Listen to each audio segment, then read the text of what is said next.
Lai Mohammed, and his junior colleague in the Ministry of Employment, Festus Keyamo, have at various times accused Labour Party's presidential candidate, Peter Obi, of committing the offence of treasonable felony against the Nigerian state.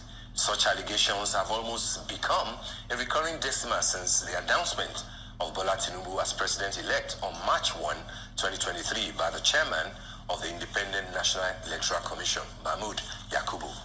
At a point, some of Obi's accusers asked him to leave the country as, according to them, his absence will relieve the mounting pressure on the polity. And when he eventually did, stories began to emerge about how he ran into trouble with UK authorities over the current status of his international passport. We're now being joined by Nana Kazauri, a spokesperson of the Labour Party, for us to find out from her what exactly led to the unpleasant experience of Peter Obi in the United Kingdom, and what political fallout, if there ever was, has ensued from it. Good morning, Nana. Thanks for joining us this morning. Good morning, Steve. Good morning, Oji. Good morning, Shaitan. Good morning, Nigerians. Thank you for having me. Thank you indeed. For being here. All right, so let's go straight into it. What are the issues? Is Peter Obi, the candidate of your party during the presidential election, being hounded by the federal government of Nigeria? And could you tell us in precise terms what actually happened to him at the London airport when he was interrogated, and as we heard, when he was detained? Is he out now? Is he back in Nigeria? And what was his offense?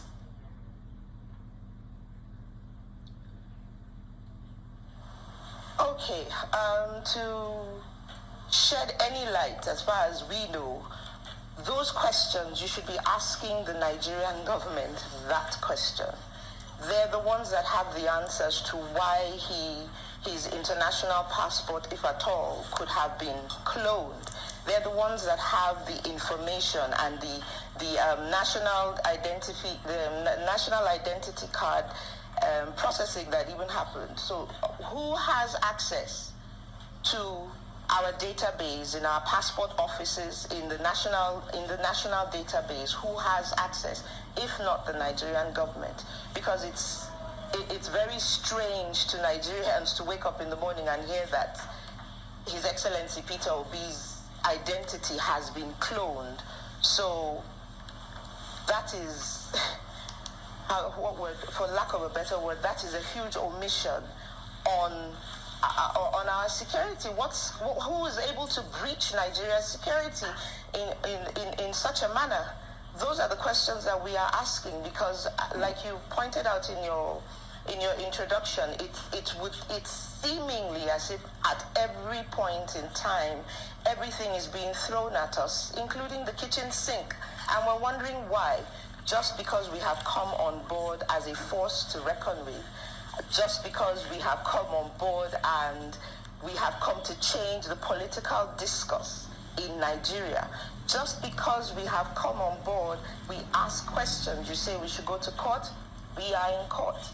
I don't understand why we are being hounded on a daily basis. I don't understand why it would seem as if the government and the spokespersons that even represent this party, the APC, just seem to throw everything that they have, and most of the things that they say are quite preposterous when you look at it. When you listen to, even on Arise recently, I talked about Mr. Festus Keyamo and his utterances and how they've been asking for our arrest. Nigeria is a country governed by law. We have rules that govern us. If anybody has breached those rules, then they in themselves can also go to court.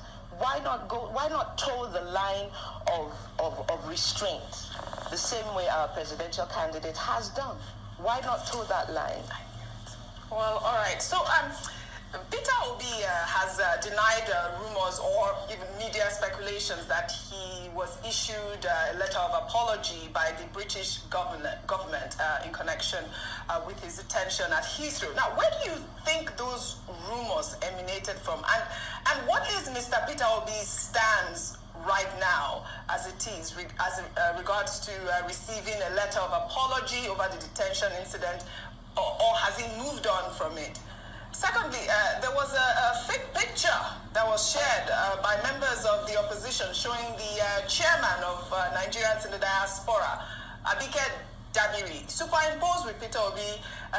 She appeared to be, liaising with an immigration officer. Now, how would you describe that scenario?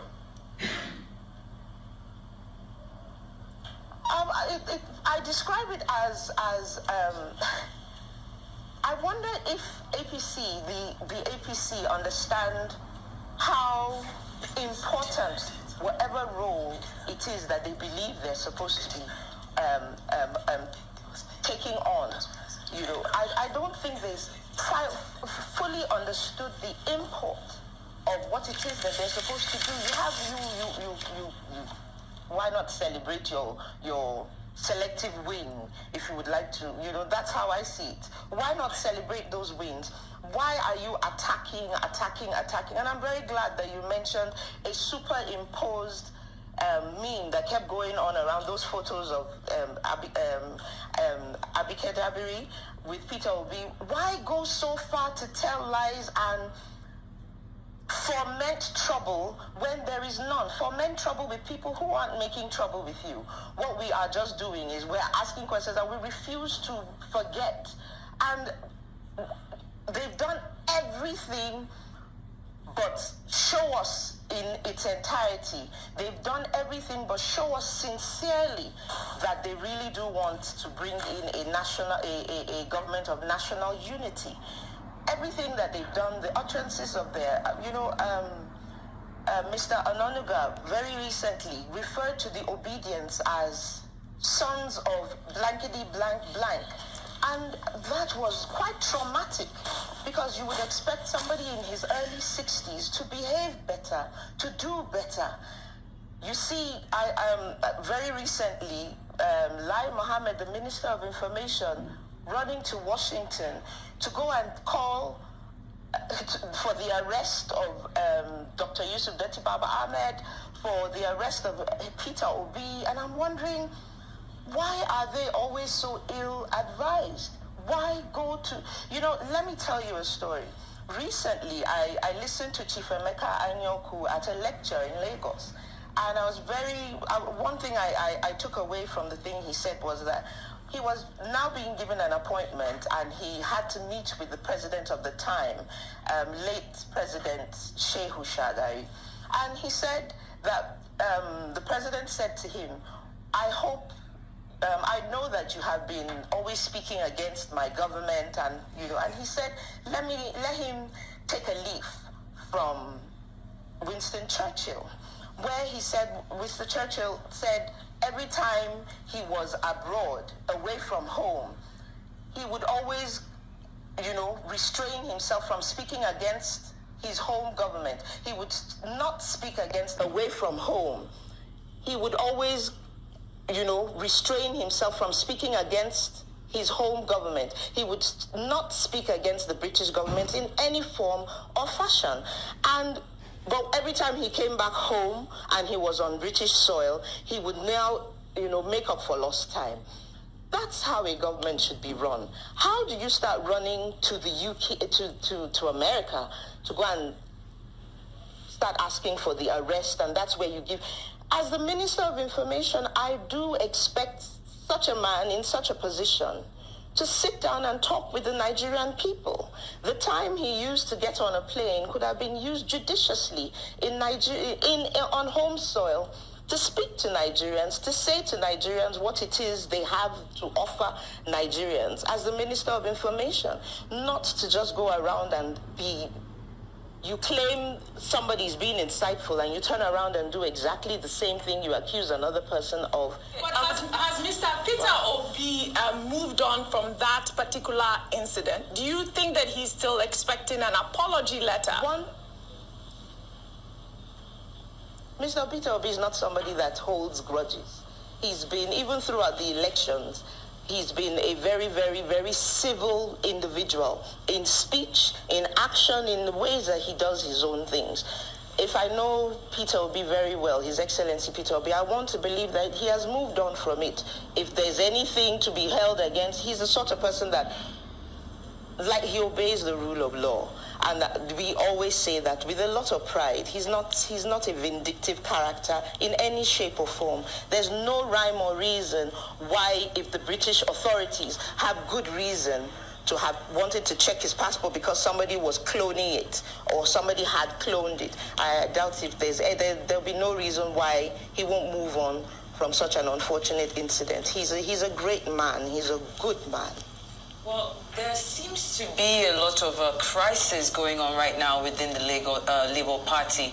Dispute was taking a notch higher this week when we're seeing this, the factions that have come up, between the Abure camp and the Apapa camp, continuing to struggle for the control of, the National Secretariat. It took the intervention of security operatives, including private security guards, engaged to secure the building to prevent a verbal altercation from degenerating into a free-for-all. Now, in the past, we've heard that, the presidential candidate of the party, Peter Obi, didn't want to get involved in any internal crisis. But with this current circumstances, it's looking that he's reaching out to both factions to address the situation and allow for a smooth running of the party's affairs. Now, how critical is this in curbing warring factions and prevailing on them to make sure that they don't escalate the crisis? It's important, very, very critical at this point, because it's clear that these other factions are being sponsored. It's because it's coming out of left town all of a sudden, and we did not expect this. We would have been foolish not to have expected that they would come for us at the juggernaut. And like you said, Mr. Peter Obi is a very deliberate character. He doesn't just jump into the foray and try to wield his sword of power. But because he is a chieftain and the president, he's the one that he's the uniting force in the Labour Party. He's a leader of the Labour Party, whether you like it or not. That is who he is, and so he's coming in to step in because it's gone a little bit too far. Is very timely, and Let's wait and see, but we do know that these factions that are coming in have been sponsored by our detractors, and we will not be distracted. We will not be distracted. All right, Ajay Nana. Without prejudice to the petition of the Labour Party and Mr. Peter Obi to the tribunal, the Premium Times is reporting that with information that they now have access to from the INEX portal, that Mr. Peter Obi of the Labour Party, your candidate, won the Rivers State presidential election and not the president-elect, the candidate of the APC, Bola TINUBU, who was declared. Now there's a caveat from that report by Premium Times saying that even if that is upheld, it may not necessarily mean or translate to victory overall for Mr. Peter Obi. But I think that if that happens to be the case eventually, it means that Mr. Peter Obi will have won 12 states, including Abuja, and then Atiku of the PDP will retain his 12, and Bola Tinubu of APC will drop to 11 states, even though he has been declared as the winner. Without prejudice to the petition, what do you make of this report from Premium Times, which is, an important online newspaper, and how do you think it might navigate the legal works that will happen in the next few weeks when you now begin to defend the petition at the tribunal? Frankly, I agree that because we do know that states like Rivers State and many other states, we could see mutilations, we could see the results, cancellations manually done. And that's one of the reasons why we also say that this was flawed. And we do have our proof, which we will present in court. I do not want to speak too much on these proceedings, and we would let the courts decide. All right, then thank you so much for being here on Today on the Morning Show.